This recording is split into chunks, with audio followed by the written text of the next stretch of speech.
E aí, galera, sejam todos muito bem-vindos a mais uma aula de História. E para você que é do terceiro ano, hoje nós vamos falar sobre a História 2, capítulo 13, que fala sobre a América Inglesa e o seu processo de independência. Então já deixa um like aí pra gente e também comente no nosso vídeo. Seu comentário ele é muito importante. Deixa aí uma sugestão, até mesmo um elogio se você quiser, tá? Então, vamos lá. Falando um pouco sobre o capítulo 13, né, nós vamos falar sobre a colonização inglesa na América, na América Espanhola, na América, e nós vamos falar sobre a colonização inglesa na América, onde os ingleses começaram a colonização do novo continente, e o seu modelo de colonização não era unificado em todo o território da colônia, tá? Então era de acordo com o ambiente, o clima, né? E também o local e as pessoas que foram para lá. Tanto é que foram divididas em 13 colônias, dado a divisão política que existia na Inglaterra naquele momento. Lembrando que no momento aí de colonização nós temos as revoluções inglesas acontecendo, né? Os puritanos, os calvinistas, os anglicanos, né? Que estavam naquele momento também, existia toda uma questão política e religiosa também. Então existia uma divisão política dentro da Inglaterra que se refletiu na colônia, dividindo a colônia em 13 regiões, sendo a do sul, a região do norte mais autônoma. Mas, vamos lá. Falando sobre a colônia inglesa, nós vamos primeiro falar sobre a economia. Como era classificada a economia? A economia ela era manufatureira e agrícola, tá? Mas a região norte ela era manufatureira, utilizava a mão de obra livre, tá? Já na região sul era uma mão de obra escrava e também utilizava o plantation, que é através de uma grande extensão de terra, monocultura e também mão de obra escrava.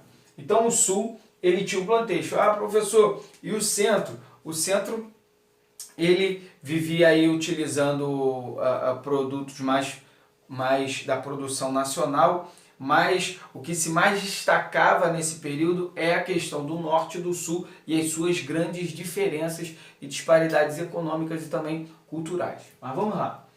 Dentro da política, como que era caracterizada a política da colônia inglesa?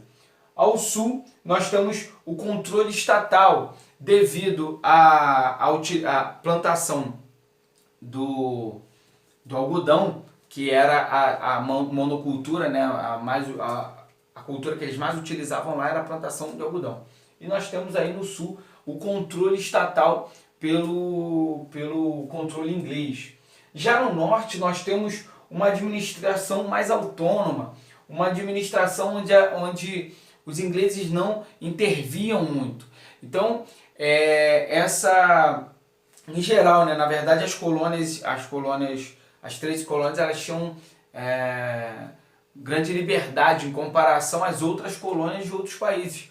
Então, existia o que nós chamamos de negligência salutar, que quer dizer uma negligência saudável. Os ingleses eles não se incomodavam muito, só recolhiam os impostos e pronto. Eles davam autonomia a essas colônias para comercializar, vender os seus produtos e comprarem produtos de outras regiões também do mundo, tá? Então, havia o que nós chamamos de negligência salutar. Essa negligência, ela vai ser relevante, muito relevante, no processo de independência que nós vamos ver mais à frente. Então, como que era a sociedade? A sociedade da colônia havia uma grande diferença entre os puritanos e os anglicanos. Dentro da colônia ainda realmente havia uma disputa, uma briga ainda política dentro desse contexto dos puritanos e os anglicanos, beleza? Então, existia também o que nós chamamos aqui, né, eu coloquei brancos, negros e indígenas, que a sociedade era dividida em brancos, negros e indígenas. E essa sociedade ela era muito clara a diferença entre eles. A colonização inglesa ela tem uma diferença muito grande na questão dos negros e dos indígenas, no que quer dizer aos negros e aos indígenas. Por exemplo, aonde você tem uma integração, uma interação social, como os portugueses e espanhóis com os nativos, com os indígenas da época, você não vê essa interação entre os ingleses que colonizaram a América do Norte, porque eles subjugaram as nações indígenas, os povos indígenas, massacrando e matando muitos deles. A mesma coisa se aplicou aos negros. Você tem pouca interação cultural, pouco relacionamento, poucos casamentos, né? Até mesmo relacionamentos que a gente vê no processo histórico americano dentro desse período colonial, tanto com negros quanto indígenas. Não havia uma mobilidade social dentro da pirâmide social da colônia, não havia. Então, por isso, eu digo aqui que não havia havia poucas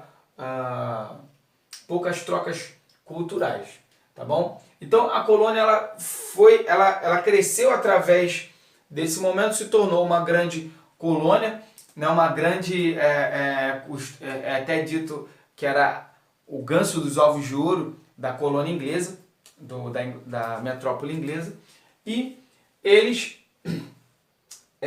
se mantiveram dessa forma até o chamado processo de independência. Por quê? Porque os ingleses eles estavam naquela guerra dos 100 anos contra os franceses. E os ingleses eles conseguiram vencer essa guerra. Só que eles venceram essa guerra ao custo de muito investimento estatal, de muitos gastos, de muitas perdas. E a Inglaterra passou por uma grave crise econômica. Crise essa que eles tiveram como solução resolver essa crise através do aumento de impostos à colônia inglesa, às 13 colônias, na verdade, a Nova Inglaterra. E esse aumento de impostos veio através de alguns deles, como por exemplo a lei do açúcar, aonde era proibido comercializar ou comprar qualquer açúcar, né, ou melaço, de qualquer outra fonte que não fosse os ingleses. Uma outra ação foi a chamada lei do selo, onde proibia qualquer carta e qualquer tipo de correspondência, livros, jornais, materiais impressos dentro da colônia que não tivesse o selo inglês, o selo real inglês. E esses selos eram vendidos a preços absurdos, a preços muito caros. Um outro e o mais marcante, né, imposto, que foi o que houve aqui a chamada lei do chá, que proibia a compra de chá pelos colonos de qualquer outro lugar que não fosse dos ingleses. Lembrando que os americanos também tinham o hábito de comprar chá, de poder tomar chá. É a mesma coisa hoje você tirar o café do brasileiro. E naquele momento, com essa lei do chá, houve uma grande revolta do povo. Até que, lá no que nós chamamos de Festa do Chá de Boston, houve a invasão como manifestação. Os colonos invadiram o porto de Boston e tomaram o porto de Boston, invadiram os navios e jogaram cerca de 300 caixas de chá no mar, em manifesto a essas leis que estavam acontecendo, que foram impostas aos americanos. Eles foram vestidos de índios, também para não serem identificados, e derrubaram todos esse chá na água. Em contrapartida, quando essa notícia chegou chegou essa informação lá na Inglaterra, os ingleses, o parlamento inglês resolveu criar algumas leis que foram conhecidas como leis intoleráveis, que foram as leis intoleráveis, essas leis que foram com o objetivo de endurecer mais a mão sobre os colonos americanos. E essas leis, né, como por exemplo a lei do aquartelamento, que em caso de necessidade submetia os colonos ingleses a darem abrigo aos exércitos, aos militares ingleses nas suas casas, nas suas propriedades. Isso para os americanos era um absurdo. E por isso que o nome é Leis Intoleráveis, né? E depois nós temos o fechamento do porto de Boston, que era aquele porto onde eles tinham invadido anteriormente. Fecharam o porto de Boston, que era um grande porto e importante para as colônias inglesas. O que aconteceu? Os ingleses, os colonos não iam ficar de braços cruzados vendo tudo isso acontecendo.